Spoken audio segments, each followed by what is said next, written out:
आपको पढ़ने के लिए दिए थे, जो कि कुछ इस तरीके के थे कि अगर कहा जा रहा है कि दादाजी प्रातः काल के समय नित्य घूमने जाते हैं, तो सर ये बात सत्य नहीं है। कि सर प्रातः काल का अर्थ ही सर प्रातः यानी सुबह का समय, काल समय होता है, तो अलग से समय शब्द का प्रयोग नहीं होगा।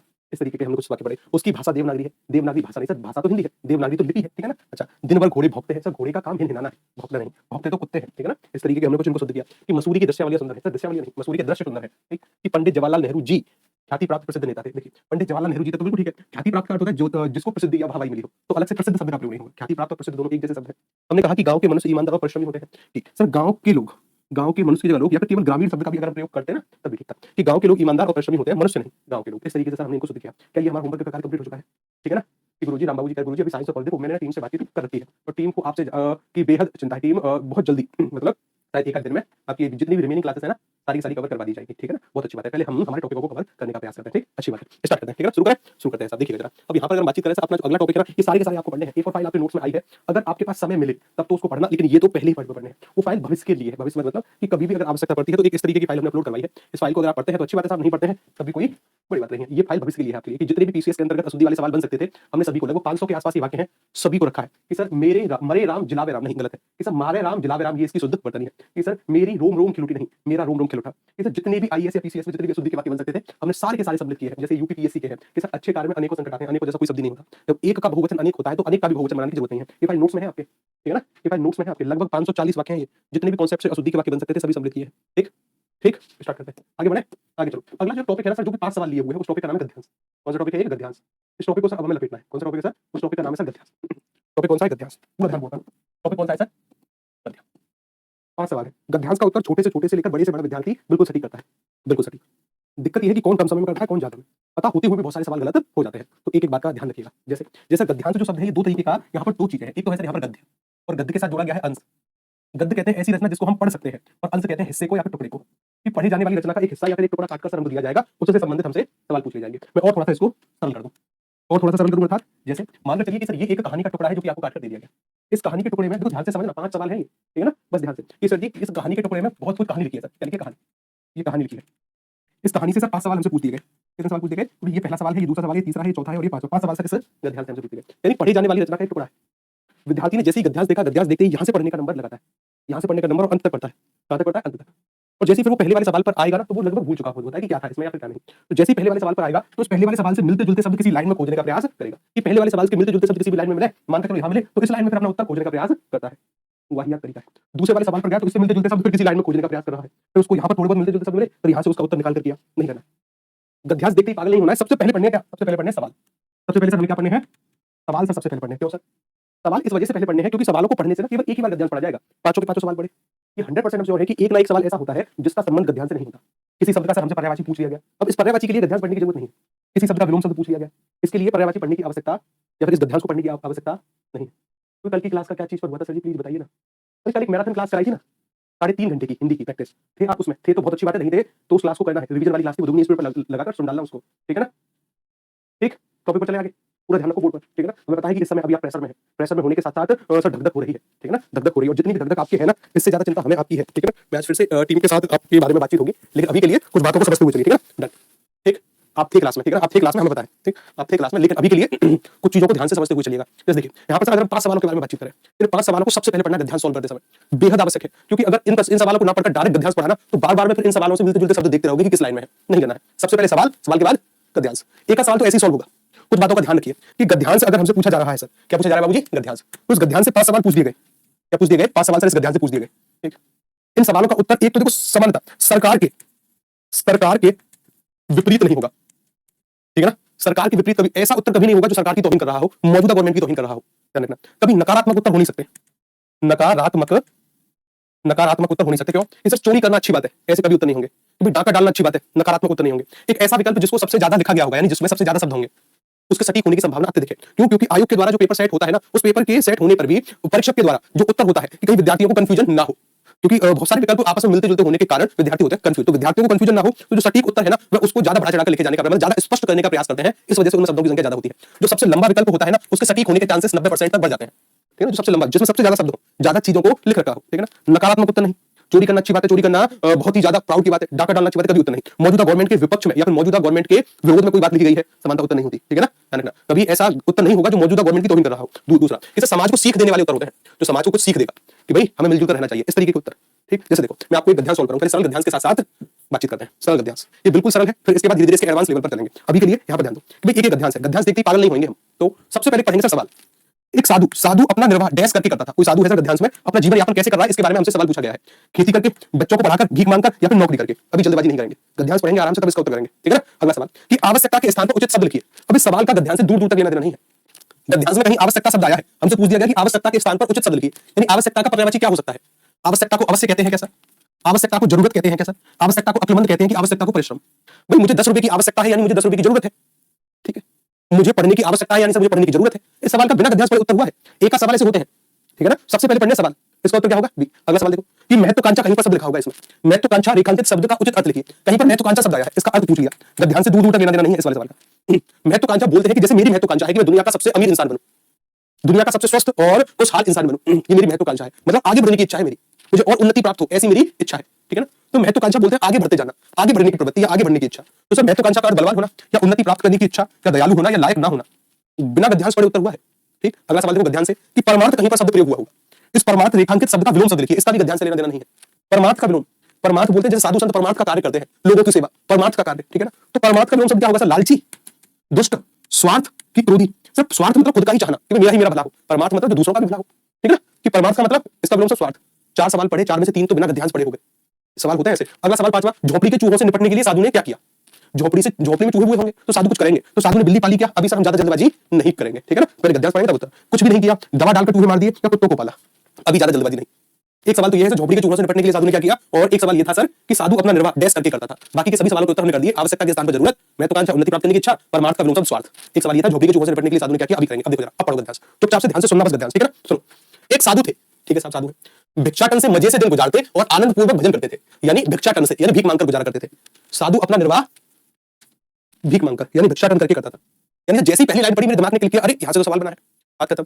अच्छा, करते थे। एक दिन महत्वाकांक्षा, इसका हमसे अर्थ पूछा, उन्नति प्राप्त करने की इच्छा। एक दिन महत्वाकांक्षा सिर पर चढ़ी, झोपड़ी के चूहों से निपटने के लिए एक बिल्ली पाली। तुरंत मेरे दिमाग ने क्लिक किया, अरे यहां से तो सवाल बना है। झोपड़ी के चूहों से निपटने के लिए साधु ने क्या किया। एक सवाल था कि भाई झोपड़ी के चूहों से निपटने के लिए साधु ने क्या किया, बिल्ली पाली थी सर।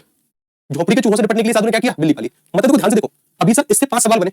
एक सवाल था साधु ने अपना निर्वाह कैसे करके किया, भीख मांगकर। दूसरा सवाल आवश्यकता के स्थान पर जरूरत, महत्वाकांक्षा उन्नति प्राप्त करने की इच्छा, परमार्थ का विलोम शब्द स्वार्थ, झोपड़ी के चूहों से निपटने के लिए साधु ने क्या किया, बिल्ली पाली। मात्र गद्यांश मैंने यहां तक पढ़ा और मेरे पांचों के पांचों सवाल सॉल्व हो गए। पूरा गद्यांश पढ़ने की जरूरत ही नहीं पड़ी। कई बार गद्यांश ऐसे होते हैं, कई बार गद्यांश की सर एक का सवाल तो ग्रामर से होंगे, बाकी के ऐसे ही सवाल। थोड़ा सा गद्यांश पढ़ा, पूरे सवाल सॉल्व, और बाकी का गद्यांश पढ़ना परीक्षा में तो नहीं, ठीक है ना। यहां भले पढ़ लो क्योंकि गद्यांश अच्छा है। ठीक, देखो सुनो, एक साधु है साहब, देखो गद्यांश पढ़ो। एक साधु थे, भिक्षाटन से मजे से दिन गुजारते और आनंद पूर्वक भजन करते थे।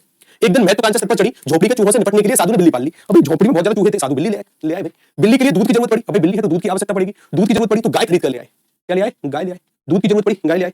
गाय को साथ संभाल के रखने के लिए महिला की आवश्यकता पड़ी, हो गया कल्याण। गाय को साथ संभालने के लिए महिला की जरूरत पड़ी तो महिला से शादी कर ली। लो भाई, बैंड बाजा बजा लिए कि पहले तो बिल्ली मतलब चूहे थे, बिल्ली पाली, बिल्ली के लिए गाय, बिल्ली के लिए दूध की जरूरत पड़ी, गाय ले आए। गाय को साथ संभाल के रखने के लिए महिला की आवश्यकता पड़ी तो महिला से शादी कर ली। अब शादी कर ली तो 9 महीने के बाद किलकारी गूंजने लगी, ठीक है, यानी परिवार बना। संत बनकर लोक कल्याण करने का लक्ष्य कहीं से कहीं चला गया। लक्ष्य था कि संत बनकर लोगों की सेवा करी जाएगी। चूहे के चक्कर में पता नहीं क्या कर बैठे। चूहे के लिए दूध की जरूरत तो भाई गाय ले आए, मतलब चूहे के लिए बिल्ली की जरूरत पड़ी, बिल्ली लाई। बिल्ली के लिए दूध, गाय लाई। गाय को साथ संभालने के रखने के लिए महिला, तो भी शादी कर बैठे। फिर तो 9 महीने के बाद किलकारी गूंजने लगी। संत बनकर लोक कल्याण करने का लक्ष्य कहीं से कहीं चला गया। भौतिक आकांक्षाओं का जाल जंजाल इतना बढ़ गया कि परमार्थ का लक्ष्य पूरा करने के लिए कुछ शेष नहीं बचता था। कि भौतिक आकांक्षाओं का जाल जंजाल इतना बढ़ गया कि कुछ भी नहीं बचता था। मतलब कि पापा जी टॉफी दिलाकर लाओ ना, पापा जी डायपर, अजी सुनते हो बच्चे के लिए डायपर चाहिए, अजी सुनते हो बच्चे के लिए टॉफी चाहिए, चीज खाएगा बच्चा। भौतिक जाल जंजाल इतना बढ़ गया कि लोगों की सेवाएं परमार्थ करने का लक्ष्य, परमार्थ के लिए समय ही नहीं बचता था, ठीक है ना। तो अच्छा कुछ नहीं, सारी क्षमता उसी में खत्म हो जाती थी। सपनों का ही जमघट शेष रह जाता है कि केवल सपने, केवल लोक कल्याण करने का लक्ष्य था बाबा जी का। कहने का तात्पर्य है कि हमें हमारे लक्ष्य की ओर ध्यान देना चाहिए, आपको ध्यान देने की जरूरत है, ठीक है ना। हम बहुत खुशनसीब हैं कि किसी न किसी चीज का अभाव हमारे पास है। कैसे, जो लोगों के पास सब कुछ धन धन है ना, वो उतने अच्छे तरीके से पढ़ नहीं पाएंगे। लैपटॉप भी होना चाहिए, टैबलेट भी, अच्छा नेट कनेक्शन भी, या फिर सारी वर्ल्ड की सब सर्वश्रेष्ठ किताबें भी, एक अच्छी जगह, एसी वाला रूम। मैं गारंटी के साथ बोल रहा हूं, ज्यादा व्यवस्थाओं में पढ़ाई नहीं होती। भगवान का शुक्रिया अदा करो कि अगर आपके पास लैपटॉप नहीं है, भगवान का शुक्रिया अदा करो कि आपके पास टैबलेट या अच्छा फोन नहीं है, भगवान से शुक्रिया अदा करो कि छोटे से रूम में रहकर आप पढ़ रहे हो। उसने कुछ समझा आपको और आपको लड़ने की शक्ति दी कि लड़ो, हासिल करो, ठीक है ना। ज्यादा सुविधाओं में पढ़ाई नहीं होती, इस बात का अनुभव हमने किया है।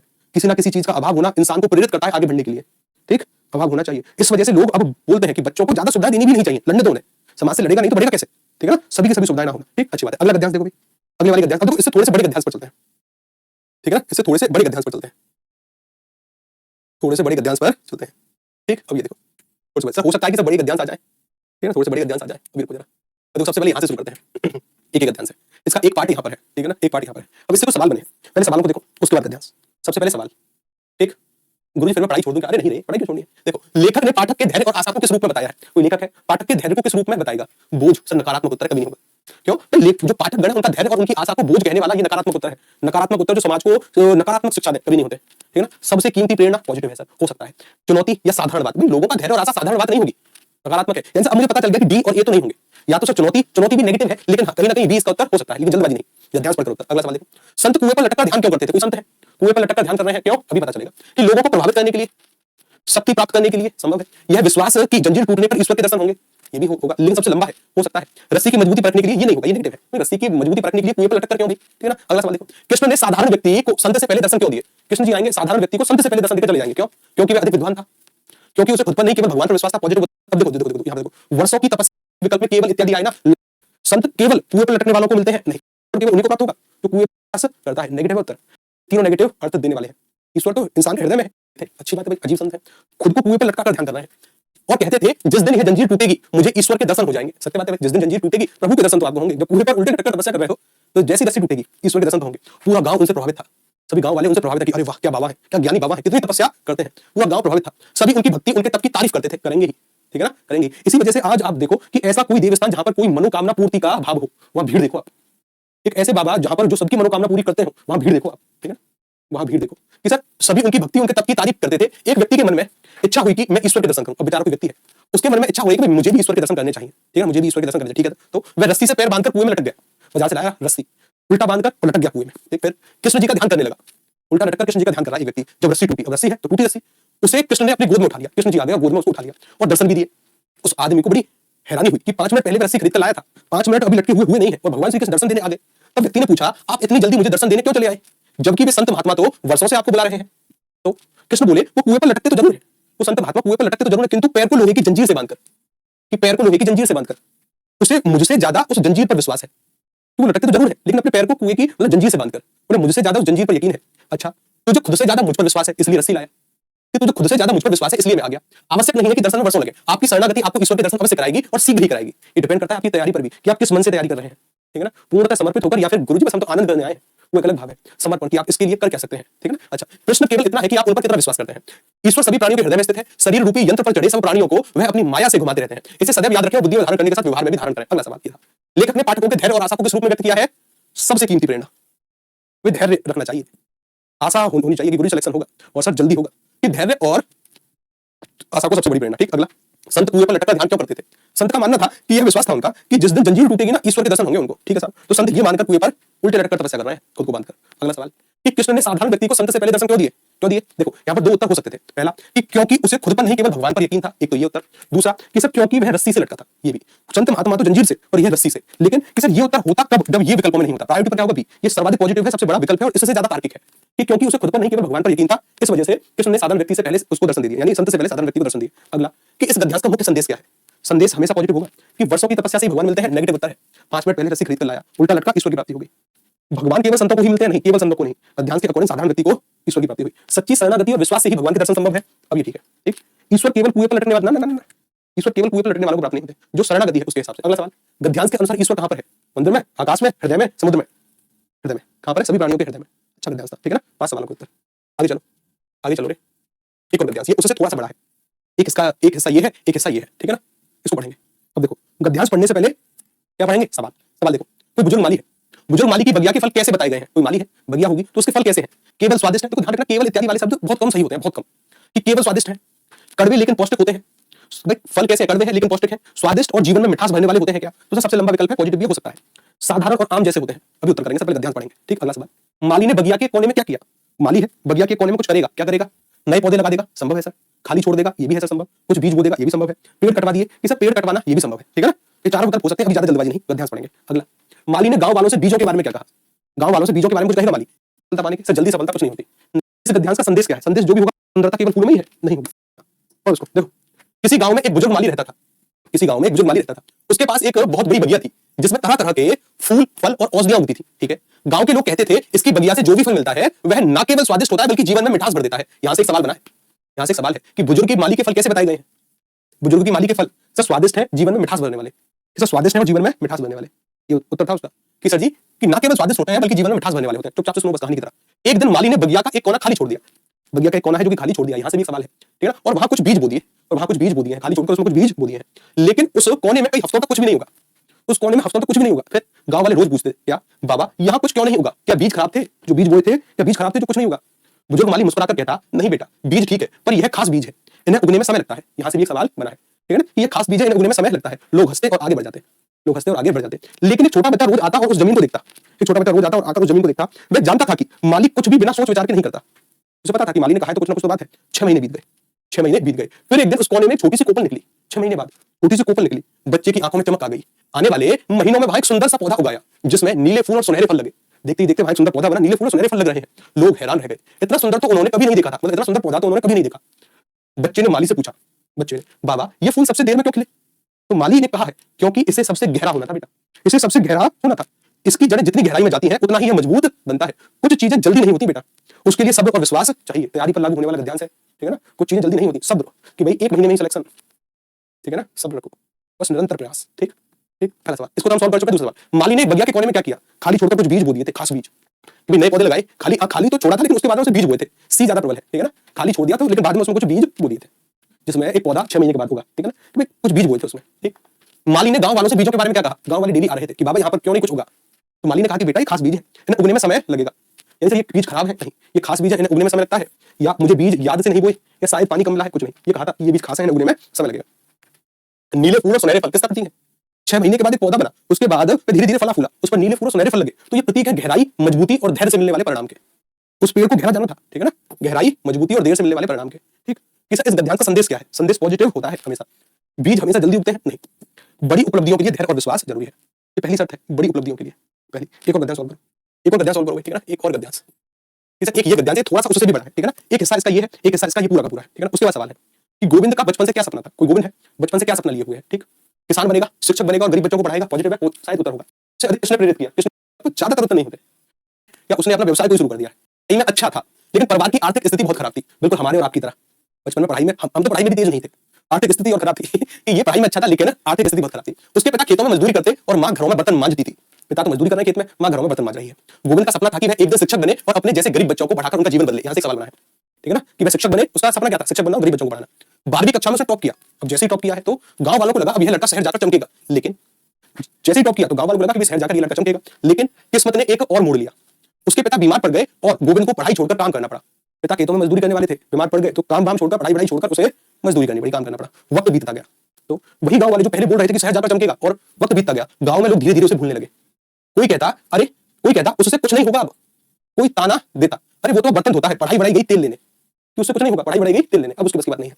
पर एक व्यक्ति ऐसा था जो कभी गोविंद से उम्मीद नहीं हटा सका। कौन? उसका पुराना स्कूल टीचर श्री शर्मा। कोई श्री शर्मा नाम का टीचर है जिसको अभी भी उस बच्चे पर यकीन है। हर महीने में गोविंद को मिलने आता और कहते बेटा, हर महीने मिलने आ रहा है और कह रहा है बेटा तू मेरे लिए हार नहीं सकता, तू रुका है लेकिन थमा नहीं है, बस समय को अपने हक में बदलने दे। तू रुका है, थमा नहीं है, बस समय को बदलने दे। एक दिन गोविंद ने फैसला किया कि ऐसे काम चलेगा तो नहीं, कुछ ना कुछ तो करना पड़ेगा। वह दिन में मजदूरी करता और रात को पढ़ेगा, वह दिन में मजदूरी और रात को पढ़ेगा। यहां से भी सवाल बना है। एक पुराना रेडियो लाकर उसमें अंग्रेजी और विज्ञान की बातें सुनना शुरू कर दी। कहीं से पुराना रेडियो लाया, अंग्रेजी और विज्ञान की बातें वहां से सुन रहा है। मोबाइल में सस्ता डेटा पैक डालकर फ्री ऑनलाइन क्लास देखता, मोबाइल में सस्ता डेटा पैक और फ्री ऑनलाइन क्लास। वह अपने घर की छत पर टूटी कुर्सी पर बैठकर नीले आसमान को देखकर पढ़ता जैसे खुद भगवान उसका सपना लिख रहे हो, जैसे भगवान उसका सपना लिख रहे हो।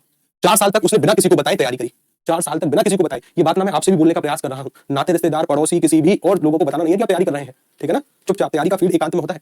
4 साल तक उसने बिना किसी को बताए तैयारी करी और फिर एक दिन वो खबर आई जिसने गांव को हिला दिया। कौन सी खबर? गोविंद ने राज्य शिक्षक पात्रता परीक्षा में पहला स्थान पाया। राज्य शिक्षक पात्रता परीक्षा में पहला स्थान। जिस लड़के को लोग मजाक में बर्तन वाला कहते थे, अब वही गांव के स्कूल में गर्व के साथ गुरुजी कहलाने लगा। ठीक, पहले दिन जब उसने कक्षा में प्रवेश किया, और पहले दिन जब कक्षा में प्रवेश कर रहा है ना तो सभी लोग उसके स्वागत में खड़े हैं। पहले दिन जब उसने कक्षा में प्रवेश किया तो पहली पंक्ति में उसका पुराना टीचर श्री शर्मा खड़ा था। कौन खड़ा था? पुराना वही जिसे उस पर यकीन था, पुराना टीचर श्री शर्मा खड़ा था। उसकी आंखें नम थी। गोविंद ने उसके पैर छुए और कहा सर आपका विश्वास ही मेरी सफलता थी, धन्यवाद, आपका विश्वास ही मेरी सफलता थी, आपने विश्वास किया। इस तरीके का हमें विश्वास है आप पर पूर्णतः। कोई अगर हमसे आंख बंद करके भी कहे ना कि आपको अपने विद्यार्थियों पर कितना यकीन है, 100%। ठीक है ना, बशर्ते मेहनत बेखौफ तरीके से करनी है, किसी को बताए बिना करनी है। ठीक है ना, हाँ, ज्यादा ढिंढोरा नहीं पीटना है। ठीक, गोविंद का बचपन से क्या सपना था? किसान बनेगा क्या गोविंद?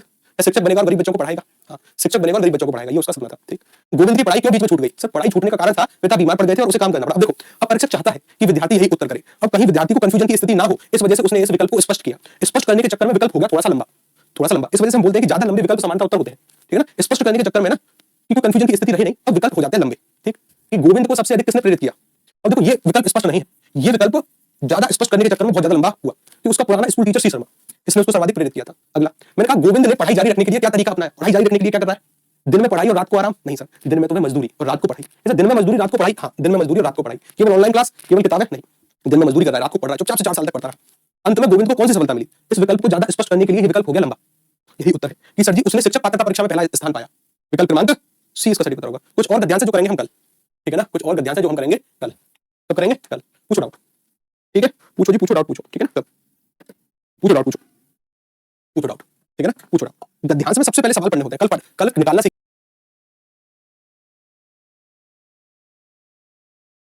धरातल से युद्ध की विभीषिकाओं को सदा सदा के लिए समाप्त करने के लिए, सदा सदा को समाप्त करने के लिए गांधी जी ने विश्व को अहिंसा रूपी अस्त्र प्रदान किया है।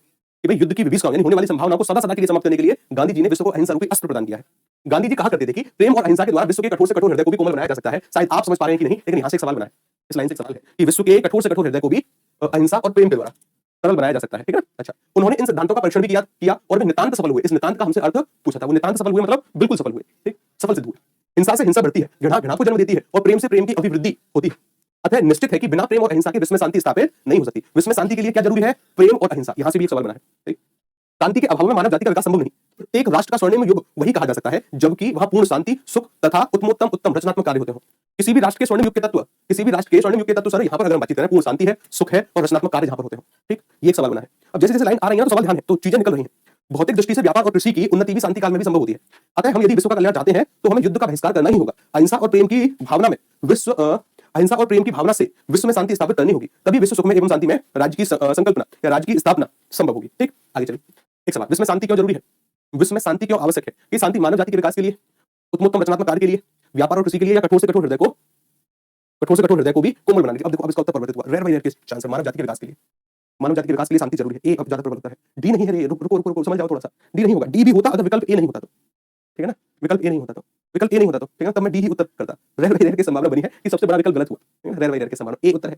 मानव जाति के विकास के लिए विश्व में शांति जरूरी है, मूल आधार मानव जाति का विकास है। ठीक है ना, अच्छा, विश्व में शांति की स्थापना करने के लिए क्या जरूरी है? अहिंसा और प्रेम, यानी हिंसा नहीं करनी है और प्रेम दिखाना है। ठीक, भी बिल्कुल सही है। कठोर से कठोर हृदय को भी कोमल बनाया जा सकता है कि सर जी एक तो प्रेम और अहिंसा के द्वारा, ध्यान से लिखा है प्रेम और अहिंसा, प्रेम और अहिंसा। तो यहाँ पर विकल्पों में लिखा है अहिंसा, बिल्कुल ठीक है। प्रेम भी होता तो भी ठीक है ना, प्रेम और अहिंसा के द्वारा कठोर से कठोर हृदय को भी कोमल बना सकते हैं। किसी राष्ट्र के स्वर्णिम युग के तत्व शांति, सुख और रचनात्मक कार्य, विकल्प क्रमांक डी। और इस वाले सवाल का उत्तर कर ही चुके हैं। ठीक है ना, इस वाले सवाल का उत्तर कर ही चुके हैं। एक और गद्यांश करो जो सबसे बड़ा है मतलब ये कोई शब्द बहुत है। ठीक है ना, 2 पेज का है, 1 पेज ये है, 1 पेज ये है और ऊपर से फिर सवाल है। ठीक, कोई स्त्री है, स्त्री ने नौकरी के लिए कितनी तनख्वाह की उम्मीद जताई? कोई स्त्री है, नौकरी करना चाह रही होगी तो तनख्वाह की उम्मीद कितनी बताएगी? 50,000, 70,000, 90,000 की 1 लाख। ठीक है ना, अभी हम उत्तर करेंगे। अब इसका उत्तर ना बिना गद्यांश पढ़े हो नहीं सकता। अगला सवाल, स्त्री को किस खेल में विशेष रुचि थी? स्त्री है कोई, किस खेल में रुचि है? क्रिकेट में है, फुटबॉल में है, शतरंज में, हॉकी में? अंदाजा लगाने से फायदा नहीं है, बिना गद्यांश पढ़े उत्तर नहीं होगा। ठीक है ना, कि स्त्री को किस खेल में विशेष रुचि है? ठीक, अगला सवाल, स्त्री ने शतरंज में किस मोहरे को सबसे अधिक पसंद किया? हाँ, अब देखो सवाल से ही एक उत्तर मिला कि स्त्री शतरंज के बारे में बातचीत कर रही है, तो कहने का मतलब स्त्री को किस खेल में रुचि थी हो सकता है उत्तर। ठीक है ना, कि अगला जो सवाल था वो ये था, स्त्री ने शतरंज में किस मोहरे को सबसे अधिक पसंद किया? तो शतरंज उसका उत्तर है। ठीक है ना, तो ऊंट को किया, वजीर को किया, घोड़े को किया कि राजा को किया, अभी पता चलेगा। ठीक है ना, कि स्त्री क्या सोचती है। आगे चलो, स्त्री ने खुद को किस मोहरे के समान बताया? स्त्री अपने आप को किस मोहरे के समान बताएगी कि वह राजा के समान है, वजीर के समान है, प्यादे के समान है कि घोड़े के समान है? अभी पता चलेगा। उसके बाद कि स्त्री ने नौकरी करने की सबसे बड़ी वजह क्या बताई? स्त्री है कोई, नौकरी करने की वजह कि सर अधिक धन कमाना, नेगेटिव उत्तर है। ठीक है ना, अधिक धन कमाना कभी नौकरी की वजह नकारात्मक प्रभाव डाल रही है, उत्तर नहीं होगा। समाज में पहचान बनाना हो सकता है, सही उत्तर। कि स्त्री को समाज में पहचान चाहिए थी, इस वजह से नौकरी करी। अपने शौक पूरा करना कभी उत्तर नहीं होगा, कभी कि अपने शौक पूरा करने के लिए। एक विकल्प पति के ना रहने के बाद बच्चों और जीवन की जिम्मेदारी उठाना सबसे बड़ा विकल्प है, होने की भी संभावना है। अब पढ़ते हैं गद्यांश। देखो, स्त्री नौकरी करने की सबसे बड़ी वजह खुद को किस मोहरे के समान किया, यानी शतरंज के खेल में खुद किस मोहरे के समान है? शतरंज के मोहरे को मतलब किस मोहरे को सबसे अधिक पसंद किया है? किस खेल में रुचि थी? तो इसका उत्तर लगभग तय है। ठीक है ना, अच्छा, स्त्री ने नौकरी के लिए कितनी तनख्वाह की उम्मीद जताई? ठीक, अब देखो पढ़ो गद्यांश। अब देखो चुपचाप से सुनना, गद्यांश अच्छा है, गद्यांश अच्छा है, सुनना है। क्या करना है गुरुजी? सुनना। अब देखो, एक दिन एक कंपनी में साक्षात्कार के दौरान बॉस जिसका नाम रघुवीर था ने सामने बैठी महिला स्त्री से पूछा, आप इस नौकरी के लिए कितनी तनख्वाह की उम्मीद करती हैं? रघुवीर जो कि इंटरव्यू ले रहा है, सामने स्त्री बैठी है, तो रघुवीर ने पूछा कितनी तनख्वाह की उम्मीद करती है? स्त्री ने बिना किसी झिझक के आत्मविश्वास से कहा कम से कम 90,000 रुपए। एक सवाल सॉल्व हुआ कि स्त्री ने कितनी तनख्वाह की उम्मीद जताई है? स्त्री कह रही है हमें तो 90,000 रुपए महीने चाहिए साहब। कितने चाहिए? 90,000 रुपए महीने। ठीक है साहब, एक अच्छी सैलरी है, 90,000 रुपए महीने। ठीक है, रघुवीर ने उसकी ओर देखा और आगे पूछा, आपको किस खेल में दिलचस्पी है? सामान्यतः इंटरव्यू में ऐसे सवाल पूछते हैं, हमसे भी पूछा था जब मैं यहाँ पर आया था आज से लगभग 3.5 साल पहले, कि आपको किस खेल में रुचि है। जो यहाँ के सिलेक्शन पैनल है ना, अभी तक लगभग 7 से 8 9 टीचिंग कंपनियों में हम पढ़ा चुके हैं। सबसे कठिन जो इंटरव्यू है ना सिलेक्शन का टीचर्स का वो केजीएस में है। 9 टेस्ट होते हैं आपके, 9 टेस्ट, 9 टेस्ट के बाद एक इंटरव्यू है, वीडियो लेसन्स होते हैं, तब जाकर केजीएस में कोई टीचर बनता है, ठीक है ना? अच्छा ये सर मुझे दिलचस्पी है कि रघुवीर ने उसकी ओर देखा और आगे पूछा आपको किस खेल में दिलचस्पी है? श्री ने जवाब दिया जी मुझे शतरंज खेलना पसंद है। ये एक और सवाल का उत्तर है कि श्री को किस खेल में रुचि है? शतरंज। वो लग भी रहा था क्योंकि शतरंज के यही सवाल थे, ठीक है। अच्छा तो रघुवीर ने मुस्कुराते हुए कहा शतरंज बहुत ही दिलचस्प खेल है, चलिए इसके बारे में बात करते हैं। शतरंज बहुत ही दिलचस्प खेल है, बात करते हैं। आपको शतरंज का कौन सा मोहरा सबसे ज्यादा पसंद है? सवाल आया। या आप किस मोहरे से सबसे अधिक प्रभावित होती हैं कि सबसे अधिक कौन सा मोहरा पसंद है कि किससे प्रभावित है? श्री ने मुस्कुराते हुए कहा वजीर। एक सवाल का उत्तर है, ठीक है ना? एक सवाल का उत्तर। श्री ने मुस्कुराते हुए कहा वजीर। रघुवीर ने उत्सुकता से पूछा क्यों? जबकि मुझे लगता है कि घोड़े की चाल सबसे अनोखी होती है। रघुवीर जो इंटरव्यूअर उसने पूछा कि वह वजीर क्यों? जबकि मुझे लगता है कि घोड़े की चाल सबसे अनोखी होती है। श्री ने गंभीरता से जवाब दिया वास्तव में घोड़े की चाल दिलचस्प होती है, लेकिन वजीर में वो सभी गुण होते हैं जो बाकी मोहरों में अलग अलग रूप में पाए जाते हैं। वह कभी मोहरी की तरह एक कदम बढ़ाकर राजा को बचाता है, तो कभी तिरछा चलकर हैरान करता है, तो कभी ढाल बनकर राजा की रक्षा करता है, तो कभी ढाल बनकर राजा की रक्षा करता है। रघुवीर ने उसकी समझ से प्रभावित होकर पूछा बहुत दिलचस्प, बहुत दिलचस्प, लेकिन राजा के बारे में आपकी क्या राय है? सही बात है, लेकिन राजा के बारे में आपकी क्या राय है? श्री ने तुरंत जवाब दिया सर मैं राजा को शतरंज के खेल में सबसे कमजोर मानती हूँ। ने जवाब दिया कि राजा को सबसे कमजोर मानती हूं, वह खुद को बचाने के लिए केवल एक ही कदम उठा सकता है, जबकि वजीर उसकी हर दिशा से रक्षा कर सकता है। ठीक। रघुवीर श्री के जवाब से प्रभावित हुआ और बोला बहुत शानदार, बेहतरीन जवाब। अब ये बताइए कि आप खुद को इनमें से किस मोहरे की तरह मानती हैं? कि भाई आपने कहा कि राजा सबसे कमजोर है, तो आप अपने आप को किस मोहरे की तरह मानती हैं? श्री ने बिना किसी देर के जवाब दिया कि मैं राजा हूं, वही सबसे कमजोर खिलाड़ी, कि मैं राजा हूं। रघुवीर थोड़ी हैरानी में पड़ गया और बोला लेकिन आपने तो राजा को कमजोर और सीमित बताया है, जो हमेशा वजीर की मदद का इंतजार करता है, फिर आप क्यों खुद को राजा मानती हैं? तो वापस सी बात है, हर कोई पूछेगा। तो श्री ने हल्की मुस्कान के साथ कहा जी हां मैं राजा हूं और मेरा वजीर मेरा पति था। मैं राजा हूं, मेरी रक्षा मेरा पति करता था, यानी मेरा पति था, वह हमेशा मेरी रक्षा मुझसे बढ़कर प्यार करता था, हर मुश्किल में मेरा साथ देता था, लेकिन अब वह मुझे पूरी तरह से छोड़ चुका है। अब वह मुझे पूरी तरह से छोड़ चुका है। रघुवीर को यह सुनकर थोड़ा धक्का लगा और उसने गंभीरता से पूछा तो आप यह नौकरी क्यों करना चाहती हैं? श्री की आवाज भर आई, उसकी आंखें नम हो गईं, उसकी गहरी सांसें, उसने गहरी सांसें लेते हुए कहा क्योंकि मेरा वजीर अब इस दुनिया में नहीं रहा, मेरा वजीर अब इस दुनिया में नहीं है, अब मुझे खुद ही वजीर बनकर अपने बच्चों अपने जीवन की जिम्मेदारी उठानी है। यह सुनकर कमरे में गहरी खामोशी छा गई। रघुवीर ने तालियां बजाते हुए कहा बहुत बढ़िया श्री जी, आप एक सशक्त महिला है और आपकी नौकरी पक्की है। ठीक, आप एक सशक्त महिला है और आपकी नौकरी पक्की है। श्री को किस खेल में दिलचस्पी है? श्री को गुरुजी शतरंज में दिलचस्पी है, ठीक है ना? शतरंज। अगला, श्री ने शतरंज में किस मोहरे को सबसे अधिक पसंद किया? किस मोहरे को? ऊंट को किया क्या? वजीर को किया? घोड़े को किया कि राजा को किया? उसने पसंद तो किया था वजीर को, कि वह वजीर जो है ना चारों तरफ से राजा की रक्षा करता है, वजीर। श्री ने खुद को किस मोहरे के समान बताया? वो खुद किस मोहरे के समान है? घोड़ा है क्या वह? प्यादा है? वजीर के समान कि राजा के समान? सबसे कमजोर खिलाड़ी राजा। विकल्प क्रमांक 1 खुद को राजा बता रही है वो। ठीक। अगला, कि श्री ने नौकरी करने की सबसे बड़ी वजह क्या बताई? क्या बताई? अधिक धन, समाज में पहचान, हो सकता था ये उत्तर, लेकिन अब नहीं होगा। क्यों? पति के ना रहने के बाद बच्चों और वजीर की जिम्मेदारी, बच्चों और जीवन की जिम्मेदारी उठाना, ठीक है ना? देखो यही उत्तर था। इसको ज्यादा स्पष्ट करने के चक्कर में सब हो गए बहुत लंबे, तो यही उत्तर है। विकल्प क्रमांक 1। अब मेरी बातों को ध्यान से सुनो सभी। गद्यांश तो भी बहुत है, ठीक है ना? लेकिन अभी के लिए कुछ बात सुनो मेरी। बातें क्या? गद्यांश में 2 चीजों का ध्यान देने की आवश्यकता होती है। गद्यांश देखते ही हड़बड़ाना नहीं है। सबसे पहले सवाल पढ़ने हैं। क्या पढ़ने हैं? सवाल। सवाल आपको बिना मतलब सवाल में से 1-2 सवाल तो ऐसे होंगे जो बिना गद्यांश पढ़े आपके सॉल्व होंगे। कुछ बातें और नेगेटिव उत्तर कभी नहीं होते। चोरी करना अच्छी बात है, डाका डालना अच्छी बात है, ऐसा कभी उत्तर नहीं होगा। जो सबसे लंबा विकल्प है उसके सटीक होने की संभावना अत्यधिक होती है। ऐसा कोई विकल्प जो गवर्नमेंट की बुराई कर रहा है या ऐसा कोई विकल्प जो मौजूदा सरकार के या किसी भी सरकार के विपक्ष में हो, कभी उत्तर नहीं होता, ठीक है ना? नहीं होता। उसके बाद किसी भी विकल्प में केवल इत्यादि सिर्फ ऐसे शब्द होना, केवल सिर्फ कि यही, ऐसे विकल्पों को थोड़ा ध्यान से चयन करना होता है। क्या पता कि वो उत्तर नहीं हो, 90% नहीं होते, ठीक है ना? कि केवल हो, सिर्फ हो, ही हो या यही हो, ऐसे विकल्पों को ध्यान से पढ़ना है, ठीक है? ध्यान से। ऐसे उत्तर लगभग उत्तर नहीं होते, ठीक है? ध्यान रखिएगा। तो सबसे लंबा विकल्प है, वो लंबा इस वजह से है कि विद्यार्थी 2 ऑप्शनों में कंफ्यूज ना हो, क्योंकि परीक्षक को तो अपनी साइड सेव करके चलनी है, उसे 2 मिलते जुलते विकल्प रखने ही नहीं है, मतलब 2 उत्तर हो सके ऐसे विकल्प उसे रखने ही नहीं है। तो वह एक विकल्प को और अधिक स्पष्ट करने का प्रयास करता है ताकि वही उत्तर हो और उसके बचाव में कोई स्थिति हो कि अगर 2 उत्तर सही थे तो एक सबसे ज्यादा सही था, और सबसे ज्यादा सही करने के चक्कर में शब्दों की संख्या हो जाती है ज्यादा, तो सबसे लंबा विकल्प हो सकता है सटीक उत्तर, ठीक है? होते हैं, होते हैं, ध्यान रखिएगा। उसके बाद सीधा चलो तत्सम तद्भव। हाँ चलो तत्सम तद्भव। तत्सम तद्भव एक अपने आप में रोचक टॉपिक है। इस रोचक टॉपिक को जितनी समझ के साथ समझना है ना, जरूरी है क्लास के लिखे गए हर एक ट्रिक पर आपका ध्यान रहे। कौन सा टॉपिक है? तत्सम तद्भव। दौड़े चले तत्सम तद्भव, ठीक है ना? कम से कम कल और ये टॉपिक चलेगा, कल आधे घंटे तक और ये टॉपिक चलेगा, तत्सम तद्भव। उसके बाद हम पढ़ेंगे शब्द शक्ति। शब्दों की शक्ति है, उसको फिर पसों से करेंगे केवल प्रैक्टिस। क्या करेंगे? केवल सवाल जो सभी टॉपिकों पर आधारित होंगे, ठीक है? डन। अब देखो साहब, एक टॉपिक है गुरुजी हमारा, जिस टॉपिक का नाम है तत्सम तद्भव। तत्सम तद्भव। पहले देखो मैं बेसिक स्ट्रक्चर बनाऊं उसका। बेसिक स्ट्रक्चर मतलब कि हमें